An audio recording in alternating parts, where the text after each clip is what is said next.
जो मंत्र आपको दिए जाते हैं ये आपको यहां प्रयोग नहीं करने चाहिए थे। आपने इनकी कमाई को संग्रहित करना है, सुरक्षित रखना है। किसी को आशीर्वाद नहीं देना, किसी को कोई दुआ या बद्दुआ नहीं देना। बद्दुआ दोगे तो भी आपकी पुण्य अक्षीण होंगे और किसी को आशीर्वाद दोगे तो भी आपके भक्ति कमाई समाप्त होगी, खर्च होगी। अब जैसे कोई एक पहिए से, एक टायर से हवा और दूसरे टायर में भरे, वो कितना बुद्धिमान है। दोनों कंडम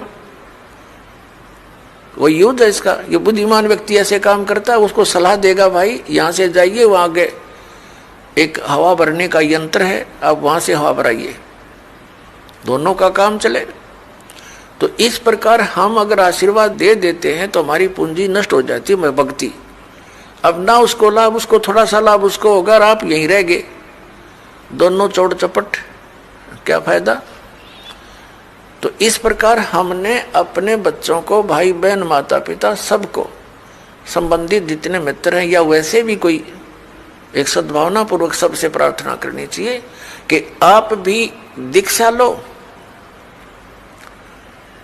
और अपनी हवा आप भरो।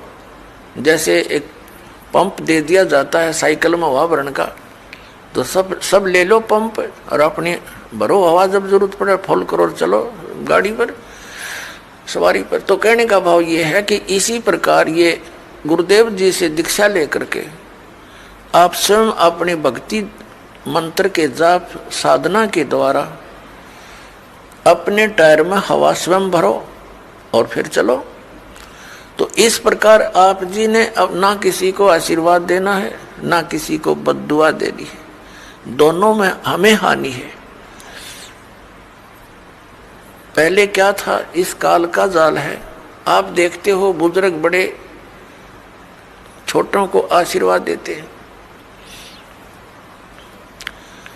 और बड़े उनके चरण छूते हैं, क्योंकि पहले जो एक आपने देखा होगा एक पाग सिस्टम है। पाग जैसे पिता की मृत्यु के उपरांत बड़े पुत्र को एक पाग बांधी जाती थी, पगड़ी,